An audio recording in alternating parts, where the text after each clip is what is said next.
Kebenaran adalah kebenaran. Siapakah Katakan Joko iya Widodo? untuk iya, Dia seorang katakan lulusan tidak sarjana untuk kehutanan, tidak. tetapi dia bisa menjadi presiden. Maka kita membutuhkan perguruan tinggi yang memiliki fakultas ilmu kepresidenan. Di situ nanti akan digodok orang-orang yang akan menjadi presiden harus lulus sarjana ilmu kepresidenan. Opi Dantos. Setelah mengalami perdebatan yang panjang, diskusi yang alot, pertentangan antara pemerintahan dengan organisasi profesi, maka pada hari Selasa tanggal 11 Juli tahun 2023, rancangan Undang-Undang Kesehatan diketok palunya oleh DPR RI, dan itu berarti sah menjadi Undang-Undang Kesehatan Republik Indonesia. Banyak perdebatan dengan munculnya Undang-Undang Kesehatan ini. Di antaranya adalah terbitnya STR yang kemarin berlaku 5 tahun sekali harus diperpanjang. Maka dengan adanya undang-undang ini STR berlaku seumur hidup. Sehingga seorang dokter harus mengalami uji kompetensi, seorang dokter harus mendapatkan tanda registrasi menjadi seorang dokter, itu cukup sekali dan tidak perlu diperpanjang karena memang idealnya seperti itu. Hal yang kedua, rekomendasi dari ID tidak lagi diperlukan untuk dokter memperoleh surat izin praktek. Jadi untuk mengurus izin praktek cukup melewati 2 tahap, yaitu STR dan tempat di mana dia praktek, dan izin praktek akan dikeluarkan oleh Dinas Kesehatan atau Kementerian Kesehatan. Kemarin, jika seorang dokter ingin berpraktek, maka rekomendasi dari ID ini adalah merupakan sesuatu yang penting dan sangat penting di antara yang lainnya. Tanpa ada rekomendasi dari ID, Anda tidak bisa berpraktek.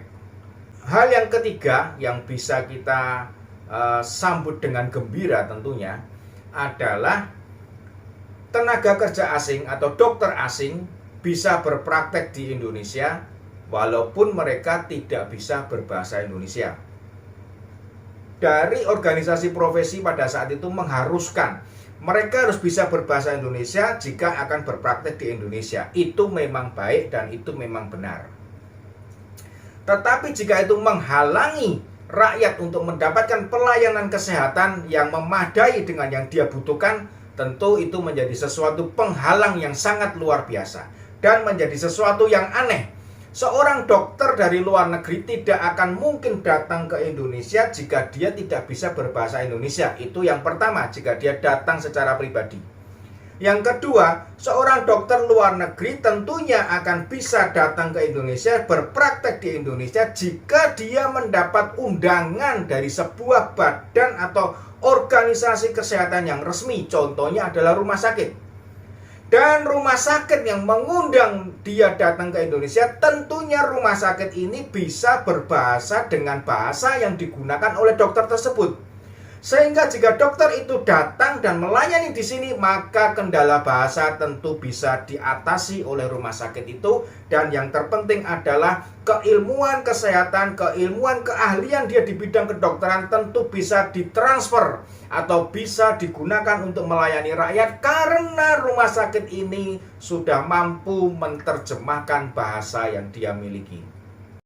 Dan di dalam aturan tersebut masih ditambahkan bahwa pihak pengundang wajib memfasilitasi dokter tersebut agar bisa menguasai bahasa Indonesia.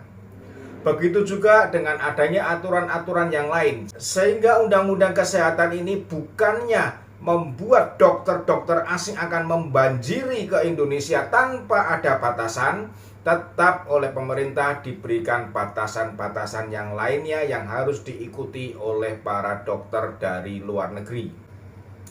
Berikutnya adalah dokter warga negara Indonesia yang sekolah di luar negeri bisa pulang dan bisa praktek di sini dengan adanya undang-undang ini, yang dimana kemarin dokter ini tidak bisa langsung praktek dan harus menunggu yang namanya ujian kesetaraan. Dalam undang-undang ini penyetaraan atau yang biasa disebut dengan nama adaptasi tetap diberikan kepada warga negara Indonesia lulusan dokter dari luar negeri. Tetapi tentu dengan adanya kemudahan-kemudahan yang diberikan sehingga mereka yang sudah lulus dari dokter di luar negeri bisa akan lebih cepat berpraktek, dan percepatan ini diharapkan bisa diterima dan bisa dijalani dengan baik oleh para WNI lulusan luar negeri. Karena sebelum ada undang-undang kesehatan ini, mereka baru bisa berpraktek bahkan kadang-kadang 2 atau 3 tahun setelah mereka lulus sebagai dokter dan kembali ke Indonesia karena ribetnya perizinan, ada juga karena terkendala dari apa yang namanya rekomendasi ini. Keberatan-keberatan ini akhirnya ditebas habis oleh Undang-Undang Kesehatan, dan pada waktunya nanti kerinduan atau keinginan dari Bapak Presiden Joko Widodo bisa terwujud, yaitu terjadinya pemerataan atau terjadinya pemenuhan dokter bisa dipercepat karena kebutuhan dokter sangat mendesak untuk rakyat Indonesia, terutama di luar Pulau Jawa. Dan sobat-sobatku semuanya, inilah yang perlu kita acungkan jempol untuk presiden kita. Ternyata dia memikirkan bukan hanya pemerataan BBM sampai dengan di Papua, tetapi juga pemerataan bidang kesehatan sampai di mana wilayah Indonesia. Dari Sabang sampai Merauke, dari Miangas sampai Pulau Rote. Ada yang aneh pada demo kemarin. Seseorang yang bernama Panji, dia adalah anggota organisasi profesi yaitu IDI di Tangerang, dan kebetulan dia ada di bidang hukum organisasi itu. Dia mengatakan bahwa Menteri Kesehatan itu bukan dokter tetapi bisa mengeluarkan rancangan undang-undang kesehatan. Ini sesuatu yang aneh. Seperti itulah bahasa yang dia ucapkan. Ini hal yang lucu dan yang sangat aneh. Jika kita ingin mengikuti apa kata-kata si Panji ini, maka siapakah Nadiem Makarim? Dia bukan guru tetapi dia bisa menjadi Menteri Pendidikan. Siapakah Sandiaga Uno? Dia bukan lulusan pariwisata tetapi dia bisa menjadi Menteri Pariwisata.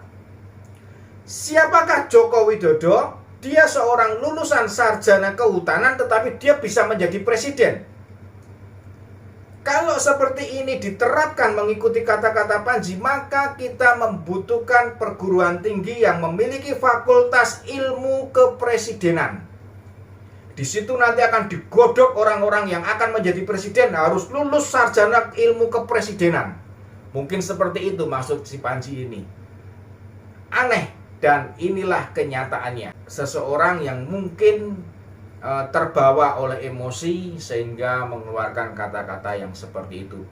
Hal yang lainnya yang menjadi perdebatan adalah bagaimana perlindungan hukum untuk para dokter atau tenaga kesehatan jika di dalam sebuah pelayanan mereka mengalami kendala dan mungkin mengakibatkan sebuah kecelakaan yang tidak diingini.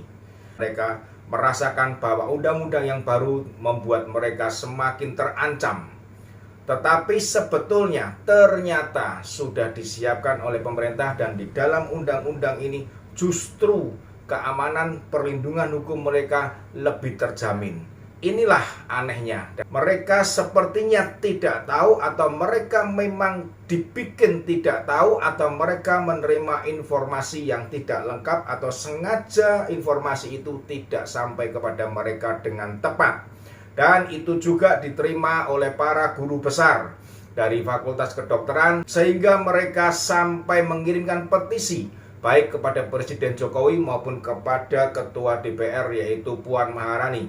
Menteri Kesehatan mengatakan bahwa perbedaan itu pasti ada dan mari kita sampaikan secara baik-baik.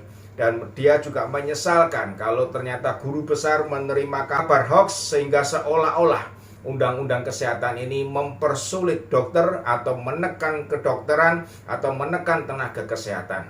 Organisasi profesi dan beberapa dokter yang merasa tidak setuju tetap akan menempuh jalur hukum dengan melakukan judicial review atau bahkan merencanakan mogok nasional.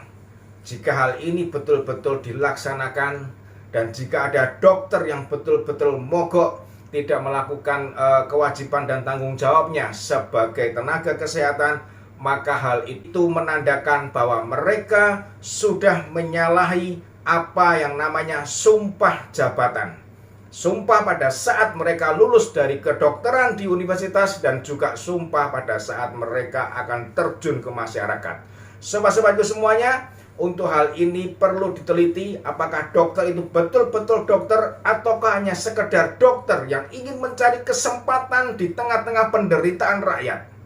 Sobat, perbedaan pasti ada, dan marilah perbedaan itu dijadikan untuk mencari bagaimana mempertemukan perbedaan itu menjadi sesuatu solusi yang terbaik, baik untuk tenaga kesehatan maupun untuk pemerintahan maupun juga untuk rakyat Indonesia. Itulah yang diingini oleh Menteri Kesehatan.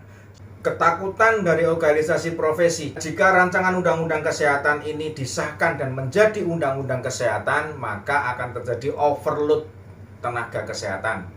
Sobatku semuanya, kata-kata overload tenaga kesehatan ini sebetulnya sangat aneh jika kita melihat seorang dari organisasi profesi bisa mengatakan hal yang seperti itu.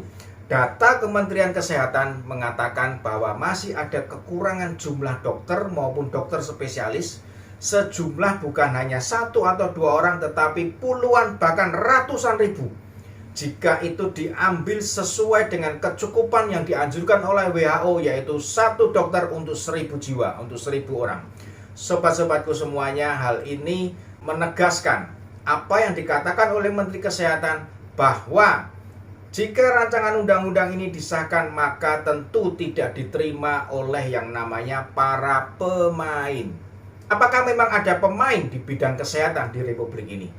Pada waktunya nanti, maka akan terjadi seleksi dokter. Dokter yang berkualitaslah yang akan mendapatkan pasien, dan dokter yang tidak berkualitas tentunya akan hilang dengan sendirinya. Tidak perlu takut terjadi overload dokter, tidak perlu takut terjadi overload tenaga kesehatan. Dan kualitas akan dibutuhkan dan tidak perlu ditakutkan overload kuantitas. Kualitas nantilah yang akan menentukan jumlah dokter yang ada di Republik ini. Salam Obidantos.